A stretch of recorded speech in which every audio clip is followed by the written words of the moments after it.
قریش کی باطل رسومات۔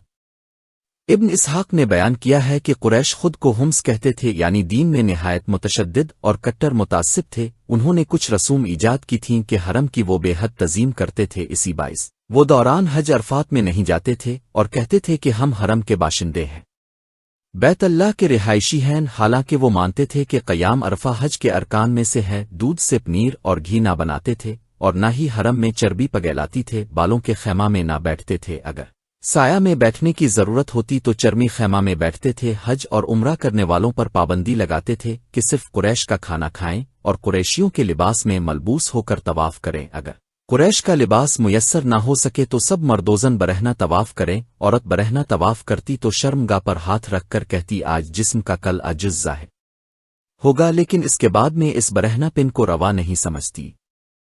اگر کوئی اپنے لباس میں طواف کر لیتا تو طواف کے بعد اس پر لازم تھا کہ وہ لباس کو اتار پھینکے، کسی کو اس لباس کا استعمال کرنے کی اجازت نہ تھی۔ عرب اس اترن کو لک کہتے تھے۔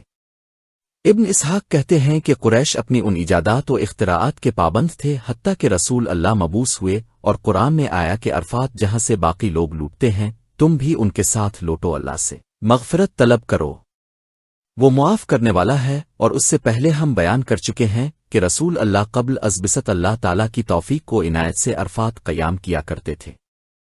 لباس اور طعام کی پابندی کے سلسلہ میں اللہ تعالیٰ نے ان لوگوں کی تردید کی۔ 7/31 اے اولاد آدم، ہر مسجد میں جاتے وقت اپنا بناؤ سنگھار کرو، کھاؤ پیو اور اڑاؤ نہیں، کیونکہ اللہ فضول خرچ اور اڑانے والوں کو پسند نہیں کرتا۔ اے پیغمبر ان سے پوچھ، اللہ تعالی نے جو زینت اور بناؤ اپنے بندوں کے لیے نکالا اور پیدا کیا ہے، اور کھانے پینے کی ستھری چیزوں کو کس نے حرام کیا ہے؟ زیاد بکئی ابن اسحاق سے بیان کرتے ہیں کہ معلوم نہیں کہ یہ ایجادات قریش نے واقعہ فعل سے قبل شروع کی تھیں۔ آباد رسول اللہ کی بعثت اور چند بشرات کا ذکر۔ محمد بن اسحاق کہتے ہیں کہ علماء یہود، رابان، نصار اور کاہنان عرب رسول اللہ کی بعثت سے پہلے رسول اللہ کا ذکر خیر کیا کرتے تھے۔ یہود و نصار کا ماخذ تو آسمانی کتابیں تھیں جن میں رسول اللہ کی صفات و علامات مذکور تھیں، اور سابقہ انبیاء علیہ السلام اسے آپ کے بارے میں جو عہد لیا گیا تھا وہ بھی موجود تھا۔ الاعراف 7/157 میں ہے یہ لوگ وہ ہیں جو اس پیغمبر ان پڑھ نبی کی پیروی کرتے ہیں جس کا ذکر اپنے پاس تورات اور انجیل میں لکھا ہوا پاتے ہیں۔ الصف 61/6 میں ہے اے پیغمبر ان لوگوں کو وہ وقت یاد دلاؤ جب عیسیٰ علیہ السلام ابن مریم علیہ السلام نے کہا، اے بنی اسرائیل، میں اللہ کا بھیجا ہوا تمہارے پاس آیا ہوں، مجھ سے پہلے جو تورات اتر چکی ہے اس کو سچ بتاتا ہوں، اور ایک پیغمبر کی خوشخبری دیتا ہوں جو میرے بعد آئے گا، اس کا نام احمد ہوگا۔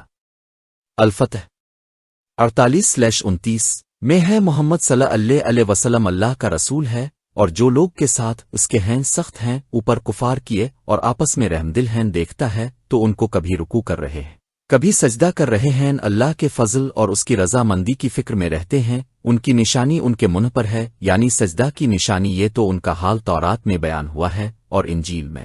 العمران 3/81 میں ہے اے پیغمبر ان لوگوں کو وہ وقت یاد دلاؤ جب اللہ تعالیٰ نے پیغمبروں اقرار کر لیا کہ میں جو تم کو کتاب اور شریعت دوں، تو اگر کوئی رسول ایسا آئے جو تمہاری کتاب کو سچ بتائے تو اس پر ایمان لانا اور اس کی مدد کرنا۔ پوچھا کیا تم نے یہ اقرار کیا اور میرے اس عہد کو قبول کر لیا؟ انہوں نے عرض کیا ہم نے اقرار کر لیا۔ فرمایا دیکھو گواہ رہو ایک دوسرے پر، میں بھی تمہارے ساتھ گواہ ہوں۔ ابراہیم علیہ السلام نے اہل مکہ کے لیے دعا کی تھی۔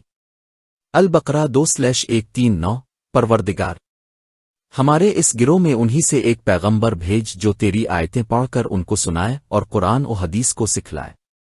رسالت سے علامات نبوت۔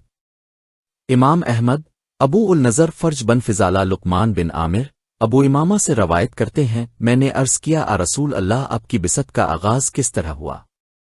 تو آپ نے فرمایا میں ابراہیم علیہ السلام کی دعا، عیسیٰ علیہ السلام کی بشارت اور والدہ کا خواب ہوں کہ ان کے جسم سے ایک نور ظاہر ہوا جس سے شام کے محلات منور ہو گئے۔ محمد بن اسحاق، ثور بن یزید، خالد بن مادان صحابہ کرام رضی اللہ عنہ سے بھی ایسی روایت بیان کرتے ہیں۔ اس کا مطلب ہے کہ اللہ تعالیٰ نے رسول اللہ کی بعثت سے پہلے آپ کا لوگوں میں ذکر خیر جاری کیا، آپ کی صفات و علامات کی شہرت کو زبان زد عام کیا۔ آپ اس ابراہیم علیہ السلام کی دعا ہے جو ابو الانبیاء ہے اور جن کی طرف سارے عرب منسوب ہیں۔